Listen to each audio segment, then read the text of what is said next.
दोस्तों, जैसा कि आप सभी को मालूम होगा कि 30 दिसंबर 2006 को अमेरिका ने सद्दाम हुसैन को फांसी पर चढ़ा दिया था। तब से लेकर सद्दाम हुसैन का मकबरा हमेशा से विवादों में रहा है, क्योंकि बहुत से लोगों का यह मानना है कि सद्दाम हुसैन को जिस कब्र में दफनाया गया था, आज उनकी बॉडी उस कब्र में मौजूद ही नहीं है। उनकी बॉडी को बहुत पहले ही निकाला जा चुका है। आज की इस वीडियो में हम आपको इसी के बारे में बताने वाले हैं कि आखिर सद्दाम हुसैन की कब्र को कब और किसने खोला। और जब सद्दाम हुसैन की कब्र को खोला गया तो उस वक्त अल्लाह का ऐसा क्या मोजिजा हुआ कि जिसे देखकर वहां पर मौजूद अमेरिकी यहूदी भी अल्लाहु अकबर कहने लगे। और यही नहीं, इस बारे में जानकर यकीनन आप भी हैरान रह जाओगे। इसलिए आज का यह वीडियो आप सभी के लिए बहुत खास है। आप इसको आखिर तक जरूर देखें। और सबसे पहले, अगर आप भी अल्लाह की कुदरत को मानते हैं और अल्लाह पर भरोसा रखते हैं तो आप इस वीडियो को दिल से एक लाइक जरूर कर दें और मेहरबानी करके इसे शेयर भी कर दें ताकि और भी लोगों के पास में यह वीडियो पहुंच जाए। तो चलिए दोस्तों, शुरू करते हैं। दोस्तों, इस दुनिया में लगभग 57 मुस्लिम देश मौजूद हैं और इन सभी देशों की जमीन पर वक्त वक्त पर बहुत सारे बड़े छोटे, अच्छे और बुरे हर तरह के लीडर पैदा होते रहे हैं। मगर अगर बात करें पिछले 50 से 60 सालों की, तो इस पूरे दौर में पूरी मुस्लिम दुनिया में जिस मुस्लिम लीडर ने सबसे ज्यादा शोहरत, सबसे ज्यादा ताकत हासिल की है, वह कोई और नहीं बल्कि सद्दाम हुसैन है। वही सद्दाम हुसैन कि जिन्होंने एक लंबे वक्त तक इराक देश पर राज किया था। इस दौर में सद्दाम हुसैन न सिर्फ इराक के सबसे ताकतवर नेता थे, बल्कि दुनिया के भी सबसे ताकतवर नेताओं की लिस्ट में उनका नाम टॉप पर आया करता था। शोहरत के मामले में भी उस दौर में शायद ही कोई एक ऐसा नेता था जो उनको टक्कर देता। मगर फिर अमेरिका की तरफ से उनके ऊपर बहुत बड़े बड़े इल्जामात लगाना शुरू कर दिए गए, जिसके नतीजे में पहले जंग हुई और फिर बाद में सद्दाम हुसैन की गिरफ्तारी हुई और आखिरकार 30 दिसंबर 2006 को उनको फांसी के फंदे पर चढ़ा दिया गया। दोस्तों, हैरानी की बात यह है कि सद्दाम हुसैन को जिस दिन फांसी दी गई थी, इस्लामिक कैलेंडर के मुताबिक उस दिन जिल-हिज्जा की 10 तारीख थी, यानी कि वही तारीख जिस दिन मुसलमान ईद मनाते हैं। वह ईद जिसमें मुसलमानों के यहां कुर्बानी दी जाती है। इसके अलावा एक हैरान करने वाली बात यह भी है कि सद्दाम हुसैन की फांसी शायद इतिहास की वह इकलौती ऐसी फांसी थी कि जिसकी वीडियो को पूरी दुनिया में दिखाया गया था, यानी जिसकी फांसी की पूरी प्रोसेस को पूरी दुनिया ने अपनी आंखों से देखा था। हर इंसान सद्दाम हुसैन की फांसी को उस दौर में अपने मोबाइल या अपने टीवी की स्क्रीन पर देख रहा था। आपको बताते चलें कि जब सद्दाम हुसैन को फांसी से पहले जेल में कैद किया गया तो उनकी हिफाजत के लिए उनके ऊपर 12 स्पेशल कमांडो को तैनात किया गया था। यह वह 12 विशेष कमांडो थे जिनको बहुत सारी फौजों से सेलेक्ट किया गया था। ये सारे के सारे अपने डिपार्टमेंट के एक्सपर्ट्स माने जाते थे। मगर हैरानी की बात यह है कि जिन स्पेशल कमांडो को सद्दाम हुसैन की हिफाजत के लिए रखा गया था, वो कमांडोज खुद सद्दाम हुसैन के दोस्त बन गए थे। इन्हीं 12 सिपाहियों में से एक सिपाही ने सद्दाम हुसैन की मौत के बाद उनके ऊपर एक किताब भी लिखी, जिस किताब के अंदर ऐसे ऐसे खुलासे किए गए जिससे पूरी दुनिया हैरान रह गई, क्योंकि इस किताब में सद्दाम हुसैन के बारे में वह सारी चीजें लिखी गई थीं जिनसे पूरी दुनिया बेखबर थी। और दोस्तों, आज की इस वीडियो में हम आपको उसी किताब से कुछ चीजें बताने वाले हैं। सबसे पहले आपको यह बताते चलें कि इस किताब के राइटर ने लिखा है कि जिस वक्त हम लोग सद्दाम हुसैन को उस टीम के हवाले कर रहे थे जिस टीम ने सद्दाम हुसैन को फांसी देनी थी, तो उस वक्त हमारी पूरी टीम के आंखों में आंसू थे। हम में से बहुत सारे सिपाही बुरी तरह से रो रहे थे। इसी तरह राइटर ने अपने एक और साथी मिस्टर एडम का हवाला देते हुए लिखा है कि हमने कभी भी सद्दाम को एक जालिम, एक कातिल इंसान के तौर पर नहीं देखा, बल्कि हम तो उनको एक गॉड फादर की तरह देखा करते थे। इसके अलावा राइटर ने यह भी लिखा है कि सद्दाम हुसैन के आखिरी दिनों का जो रवैया था वह हद से ज्यादा नरम था। उनके रवैये से कभी भी ऐसा नहीं लगता था कि किसी दौर में यह एक कठोर तानाशाह रहे होंगे। आपको बताते चलें कि इसी किताब में यह खुलासा किया गया है कि सद्दाम हुसैन को मीठा बहुत ज्यादा पसंद था और अपने आखिरी दिनों में भी उन्होंने अपनी फेवरेट एक्सरसाइज को नहीं छोड़ा था। अलग अलग खानों को टेस्ट करना भी उनको बहुत पसंद था। दोस्तों, सद्दाम हुसैन के आखिरी दिनों में उनके साथ ज्यादातर वक्त गुजारने वाले अमेरिकी फौजियों ने इस बात का भी खुलासा किया है कि सद्दाम हुसैन ने अपने आखिरी वक्त में जब उनको फांसी पर ले जाया जा रहा था तो उन्होंने एक कोट की मांग की थी। यानी उन्होंने कहा था कि मुझको पहनने के लिए एक कोट दिया जाए, और यह मांग उन्होंने एक बार नहीं बल्कि 2-3 बार की थी। और आखिरकार वहां मौजूद लोगों ने सद्दाम हुसैन को पहनने के लिए कोट दे दिया। जब उनसे यह सवाल किया गया कि वह आखिरी वक्त में यह कोट क्यों पहनना चाहते हैं, तो सद्दाम हुसैन ने यह जवाब दिया था, क्योंकि आज बहुत ज्यादा सर्दी पड़ रही है। हो सकता है कि जब मुझे फांसी के फंदे पर लटकाया जाए तो सर्दी की वजह से मेरा जिस्म कांपने लगे, और इसको देखकर मेरी कौम यानी इराक के लोग यह ना समझें कि उनका लीडर मौत के डर से कांप रहा है। दोस्तों, सद्दाम हुसैन के आखिरी वक्त में उनके साथ रहने वाले सिपाहियों के मुताबिक वो अपनी जिंदगी के आखिरी वक्त में बहुत ज्यादा सुकून में थे। सुबह उठकर उन्होंने सबसे पहले अपनी पसंद का नाश्ता किया, उसके बाद वजू करके नमाज अदा की। उसके बाद वह अपने बिस्तर पर बैठकर फांसी का टाइम आने का इंतजार करने लगे, और इसी बीच में उन्होंने अपने बिस्तर पर बैठकर कुरान की तिलावत भी शुरू कर दी थी। दोस्तों, सद्दाम हुसैन के साथ रहने वाले सिपाहियों का मानना है कि उस वक्त सद्दाम हुसैन बहुत ज्यादा मुस्कुरा रहे थे, और यकीनन उस वक्त उनकी यह मुस्कुराहट ज्यादा कंफ्यूज कर रही थी, यानी अमेरिकी सैनिकों को और भी ज्यादा सोच में डाल रही थी, क्योंकि उनको हैरानी थी कि आखिर एक इंसान अपनी मौत से चंद लम्हे पहले इतना ज्यादा सुकून और इत्मीनान में कैसे रह सकता है।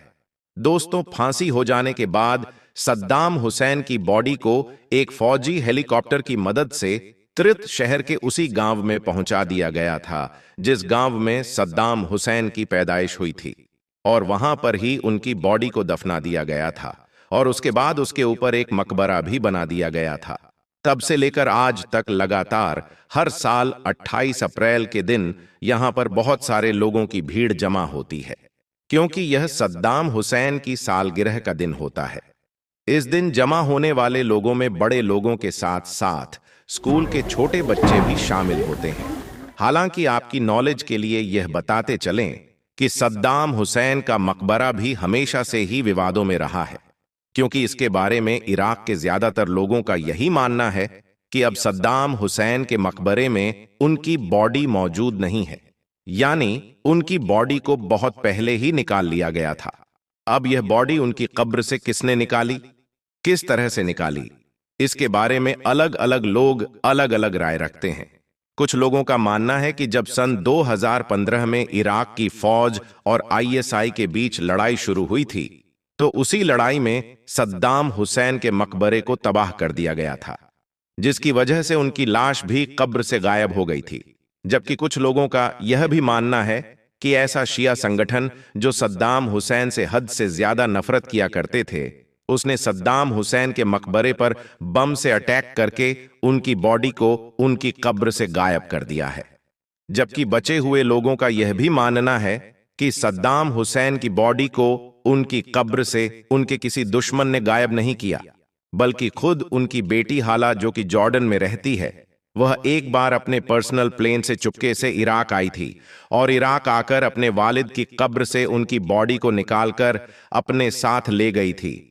लेकिन वहीं पर दिल्ली मॉनिटर की एक रिपोर्ट के मुताबिक जामिया के एक प्रोफेसर हैं, उन्होंने अपनी पहचान जाहिर न करने की शर्त पर कहा कि सद्दाम हुसैन की बेटी हाला कभी इराक वापस गई ही नहीं।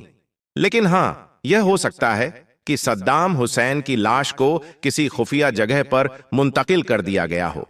खैर, इन सब बातों को देखते हुए इस बात में तो कोई शक नहीं है कि सद्दाम हुसैन की कब्र के साथ कुछ न कुछ तो जरूर हुआ है।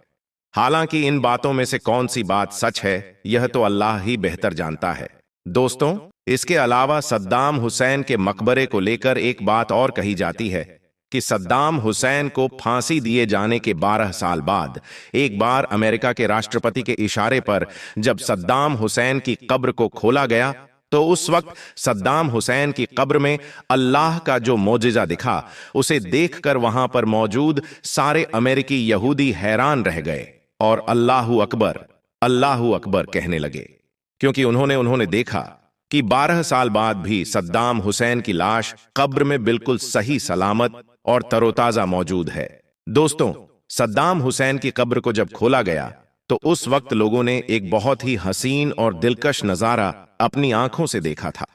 लोगों ने देखा कि अल्लाह का यह नेक बंदा, जिसको आज से 12 साल पहले दफन किया जा चुका है, उनका जिस्म आज 12 सालों के बाद भी कब्र में बिल्कुल तरोताजा था और ऐसा महक रहा था जैसे कि उनको अभी अभी दफनाया गया हो। और यही नहीं, सद्दाम हुसैन की कब्र से ऐसी खुशबू और महक भी आ रही थी कि जैसी खुशबू उन लोगों ने इससे पहले कभी महसूस नहीं की थी।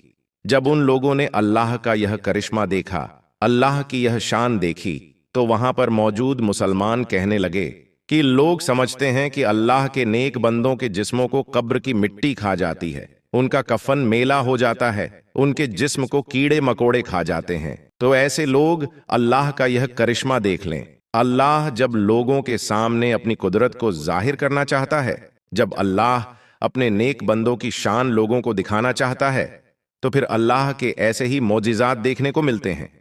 अल्लाह का यह मौजिज़ा देखकर वहां पर मौजूद हर शख्स की आंखें भर आईं। अल्लाह के इस नेक बंदे का हसीन मंजर देखकर लोग सोचने लगे कि अल्लाह ने इन्हें कब्र में भी कितना खूबसूरत बनाकर रखा है। आज तक इनके जिस्म को ना ही कब्र की मिट्टी ने छुआ है और ना ही आज तक इनका कफन मैला हुआ है, जबकि इनको दफनाए हुए आज तकरीबन 12 सालों का अरसा गुजर चुका है। मगर ऐसा लग रहा था जैसे कि सद्दाम हुसैन को अभी अभी कब्र में उतारा गया हो।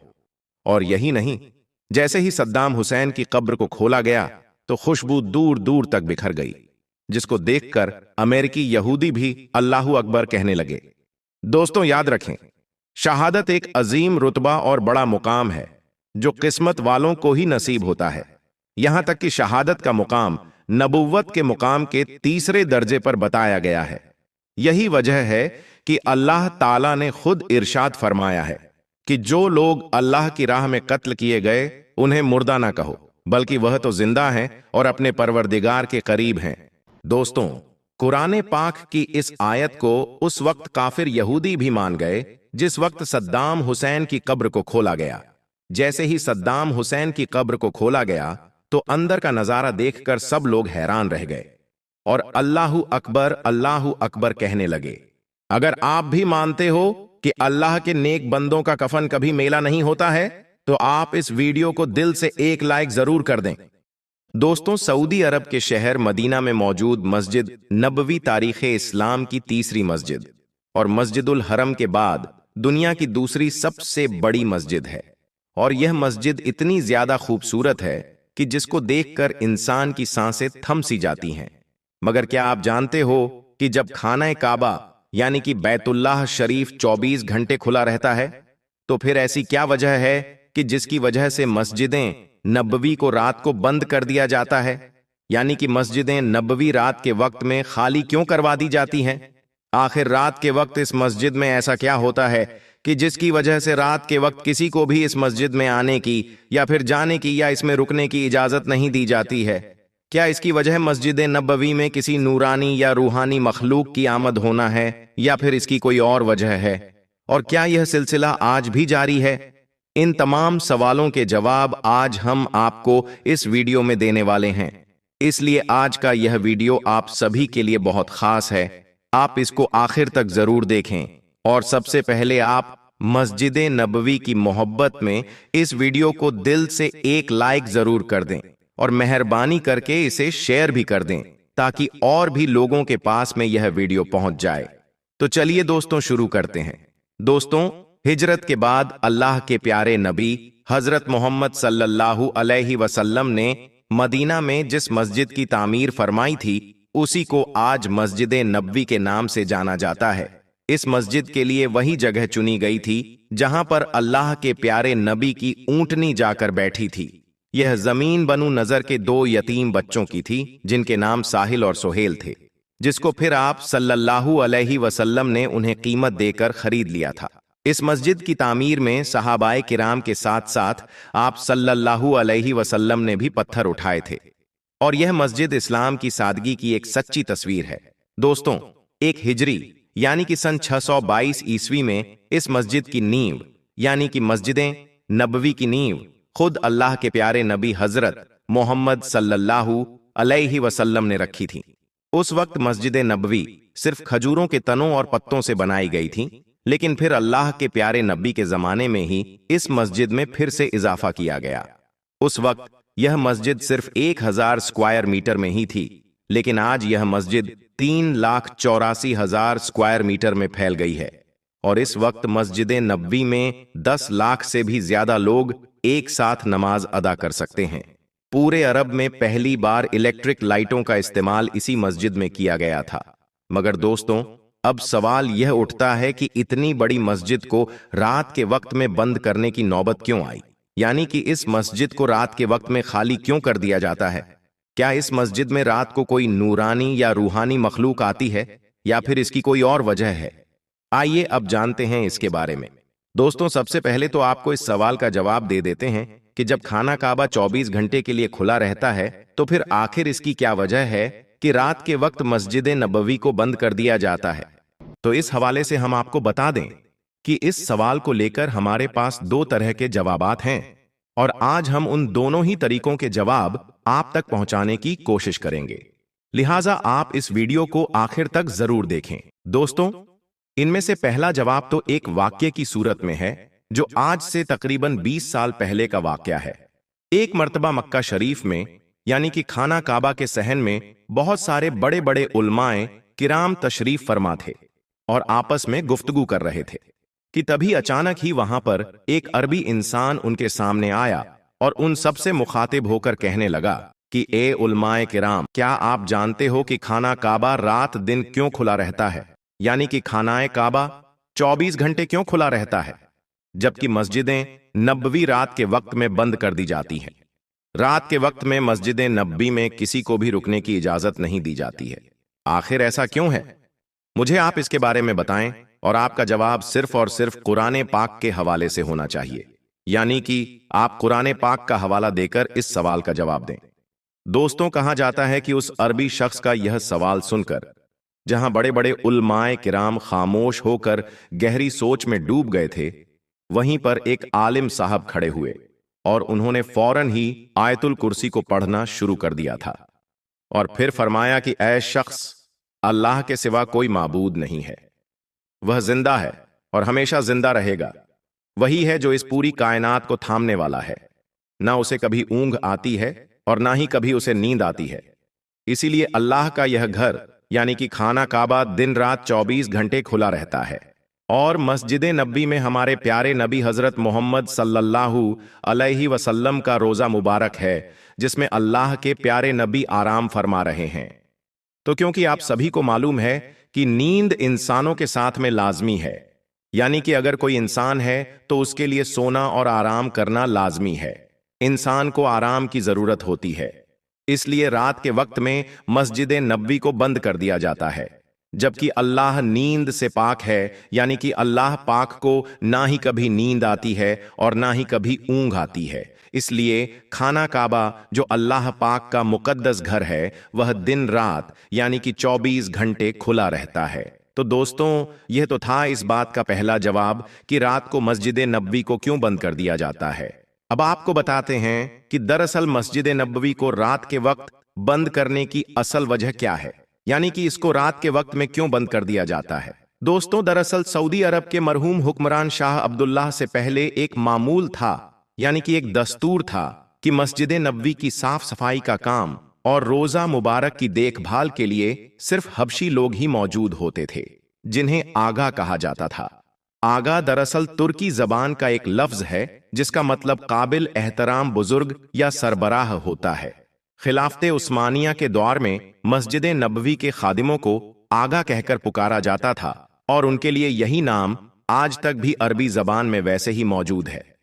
मस्जिद नबवी की तारीख हमें यह बताती है कि पहले यहां पर असल में वह आगा आते थे जो रूमी लिबास में एक ऊंचे चबूतरे पर बैठे होते थे, जिनमें 101 हबशी ख्वाजा सराय हुआ करते थे। यह लोग मस्जिद नबवी में बड़े ही एहतमाम के साथ में चलते फिरते नजर आते थे। उसी चबूतरे के साथ में बना हुआ एक कमरा भी था जो आज भी वहां पर मौजूद है, जिसके छोटे छोटे लकड़ी के दरवाजे से झुककर अंदर जाना होता था, जो शायद सिर्फ इन्हीं के इस्तेमाल के लिए खास बनाया गया था, क्योंकि इसकी चाबी भी इन्हीं के हेड ख्वाजा सराय की कमरे से लटकी होती थी। जिम्मेदारी मस्जिद नबवी की साफ सफाई की भी होती थी, और इसके साथ साथ इन्हें इस बात की भी सादत हासिल थी कि यह रोजा मुबारक के अंदर जाकर भी साफ सफाई किया करते थे। इसके अलावा मस्जिद नबवी में अगर कभी कहीं पर कोई बच्चा कालीन या फिर जमीन को खराब कर देता था तो इन्हें फौरन ही इस बात की इत्तला कर दी जाती थी। इसके बाद यह बगैर अपने माथे पर कोई शिकन लाए खामोशी के साथ उठ जाते थे और फिर अपने साथ साफ सफाई का सामान लेकर वहां पर पहुंच जाते थे और फिर बाकायदा कलमा पढ़कर उस जगह को पाक कर देते थे और वापस चले आते थे। ना ही कोई शिकवा और ना ही किसी तरह की कोई नाराजगी का इजहार करते थे।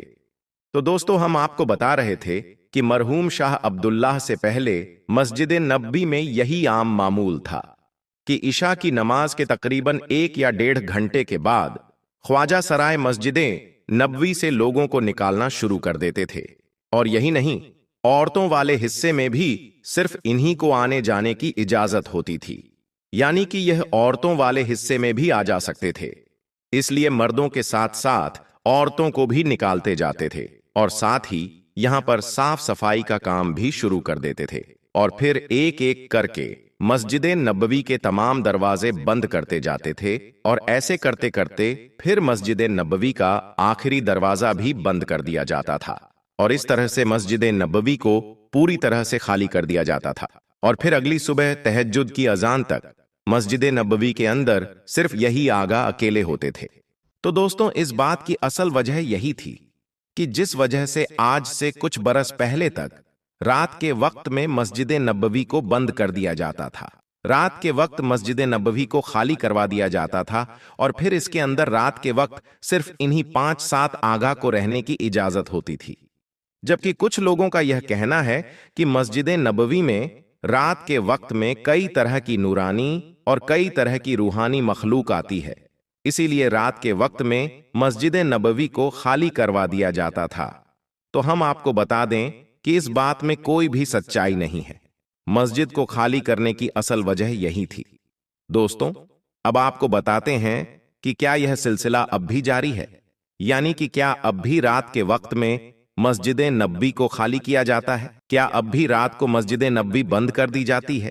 तो हम आपको बता दें कि शाह अब्दुल्लाह के दौर में यह हुक्म जारी कर दिया गया था कि अब से रात को भी मस्जिद नबवी बंद नहीं की जाएगी, यानी कि रात के वक्त में भी जायरीन को मस्जिद नबवी में आने की इजाजत होगी। इसलिए अब पिछले 10 सालों से मस्जिद नबवी में बाबुल सलाम और बाबुल बकी, जहां पर रोजा मुबारक मौजूद है, वह 24 घंटे खुली रहती है, जबकि रात के वक्त में मस्जिद नबवी के बाकी हिस्से साफ सफाई की वजह से बंद कर दिए जाते हैं।